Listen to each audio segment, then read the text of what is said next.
Nació el 21 de octubre de 1925 en el barrio de Santos Suárez, en La Habana, Cuba.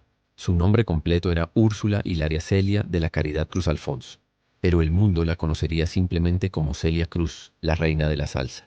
Sus padres fueron Simón Cruz, un fogonero del ferrocarril, y Catalina Alfonso, ama de casa.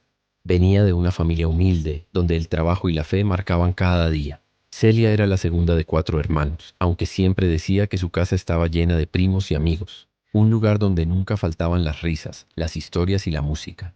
Desde pequeña su voz era su don. Cantaba para dormir a sus hermanos y sin saberlo, ensayaba el destino que la llevaría a conquistar escenarios de todo el mundo. En la escuela, sus profesores notaron su talento. En una ocasión un maestro le dijo a su madre: Catalina, su hija no será maestra ni enfermera. Su hija ha nacido para cantar. Pero en aquella época, una mujer negra de barrio pobre no tenía muchas oportunidades de brillar en el mundo del espectáculo. Aún así, Celia se aferró a sus sueños.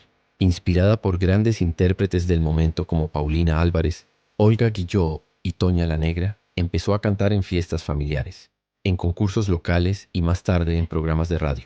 Su primera gran oportunidad llegó cuando participó en el concurso La Hora del Té, de la emisora Radio García Serra. Cuando cantó el jíbaro, el público quedó sin aliento.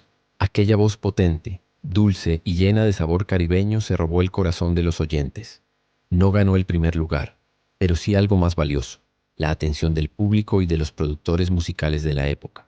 A pesar de su talento, su padre soñaba con verla convertirse en maestra. Celia incluso se inscribió en la Escuela Normal de Maestros y más tarde en el Conservatorio Nacional de Música, donde estudió teoría, piano y voz. Pero su destino ya estaba escrito entre los compases del son cubano.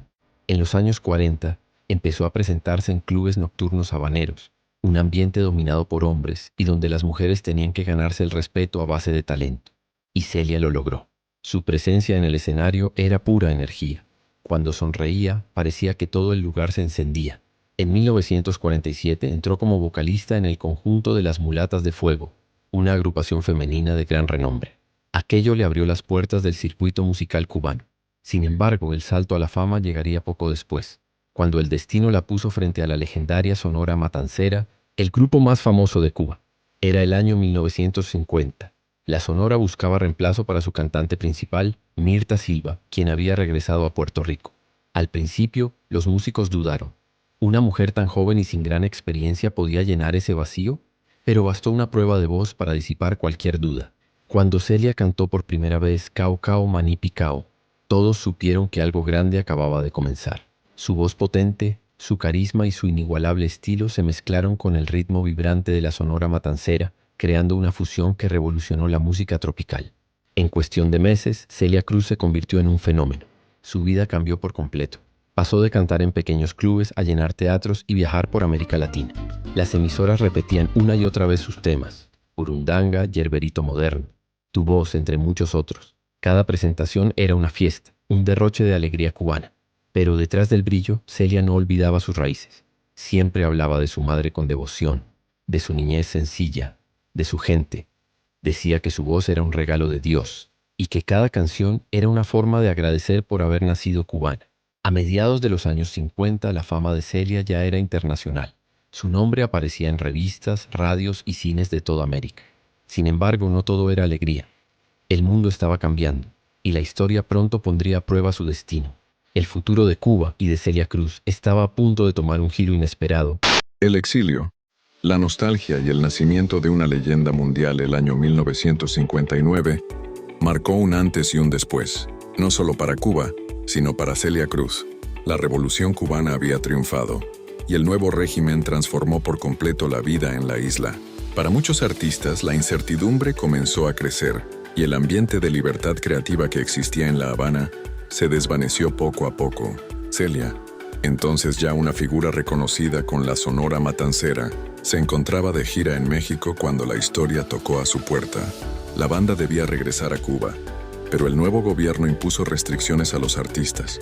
Celia recibió un aviso directo: si regresaba, quizás no podría volver a salir. Entre el amor por su tierra y el miedo a perder su libertad, tomó la decisión más difícil de su vida: no volver.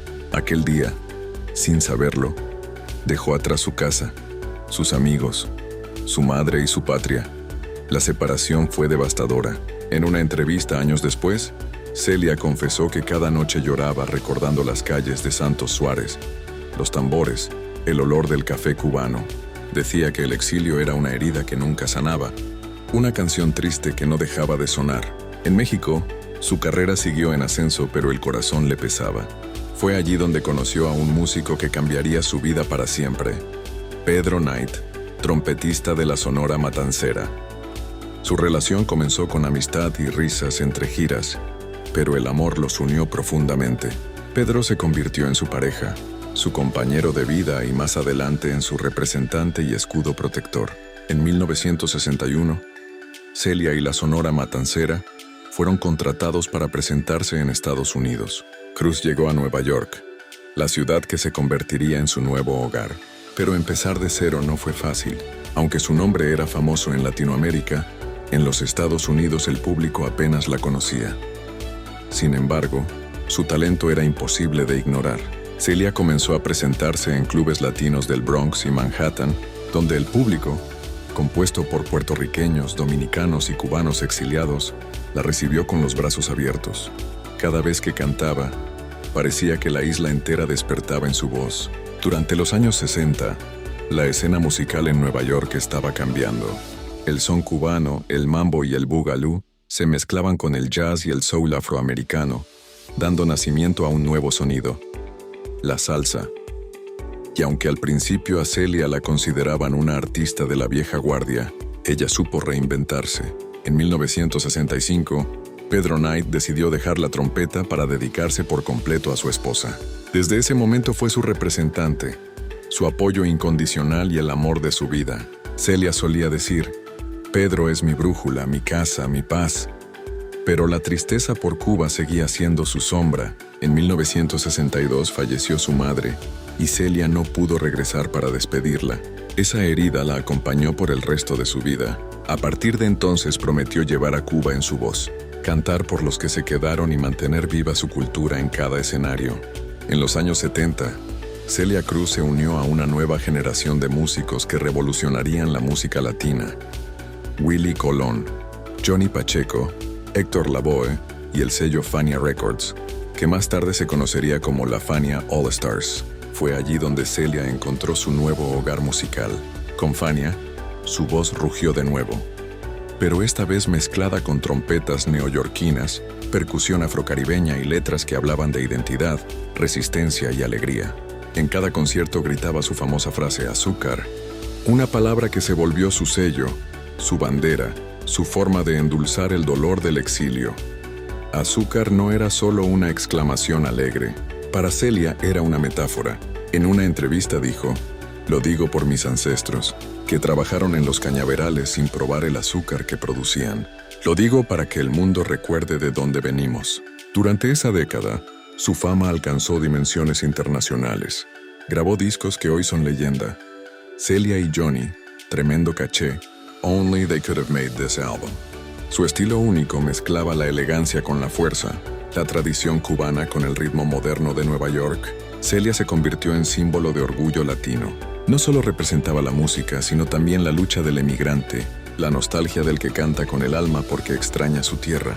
A finales de los 70 sus conciertos llenaban estadios. Había compartido escenario con artistas como Tito Puente, Rubén Blades y Fania All Stars, llevando la salsa a escenarios donde antes solo sonaba el rock.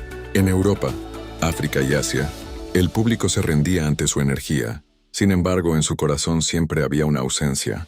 Cuba seguía prohibiendo su regreso. Su voz cruzaba fronteras, pero su cuerpo no podía volver a pisar la tierra que la vio nacer. Esa mezcla de éxito y tristeza le dio a su música una emoción única. Cada canción era una mezcla de alegría y melancolía, de celebración y despedida.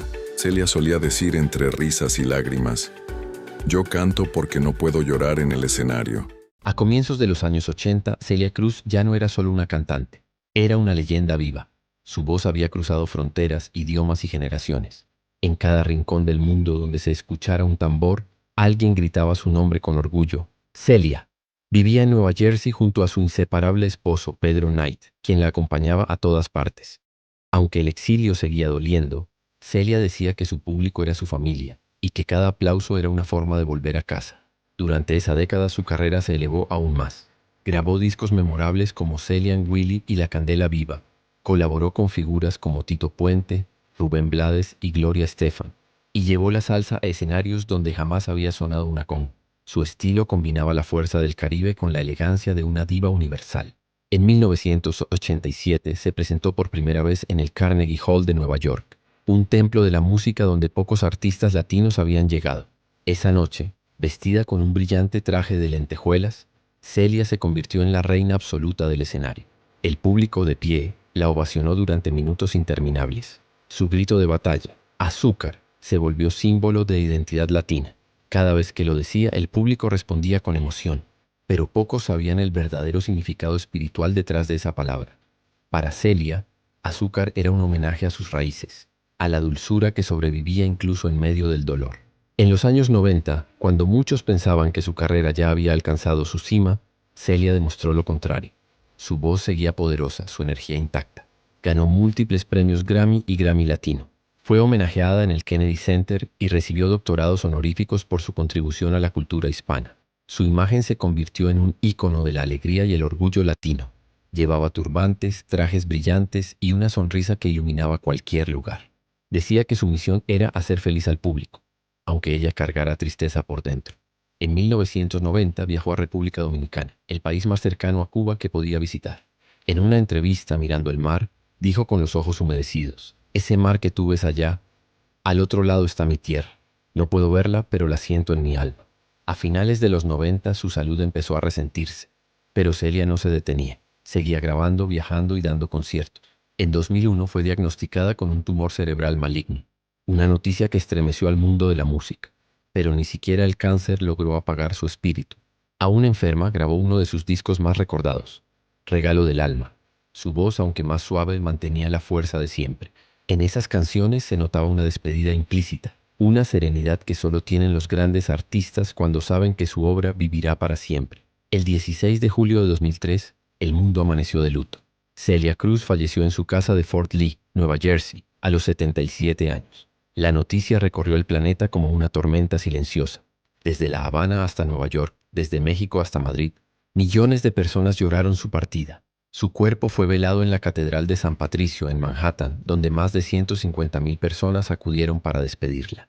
Luego fue enterrada en el cementerio Woodlawn del Bronx, junto a su inseparable Pedro Knight, quien fallecería años después. Aunque no pudo regresar viva a su amada Cuba, su voz sí lo hizo. En las calles de La Habana, discretamente, la gente escuchaba sus canciones como un acto de amor y resistencia, porque aunque la reina había partido, su espíritu seguía cantando sobre el viento. Celia dejó más de 70 discos, decenas de premios y una huella imposible de borrar. Pero su mayor legado no fue solo la música, fue su mensaje de esperanza, su risa contagiosa y su forma de demostrar que la alegría también puede ser una forma de lucha. Hoy, su figura sigue viva en museos, murales, películas y corazones. Su nombre está inscrito en el Paseo de la Fama de Hollywood, y su historia se enseña como ejemplo de talento, fuerza y dignidad. Antes de morir, Celia dejó una frase que resume su vida entera: "No hay que llorar, que la vida es un carnaval, y las penas se van cantando". Y así fue. Celia Cruz no se despidió del mundo con lágrimas, sino con ritmo. Transformó el dolor en música, el exilio en esperanza, y su voz en inmortalidad. Su historia es la prueba de que los verdaderos artistas nunca mueren, porque cada vez que suena una conga, una salsa, una risa en español, allí, entre los aplausos del cielo, sigue gritando: "Azúcar".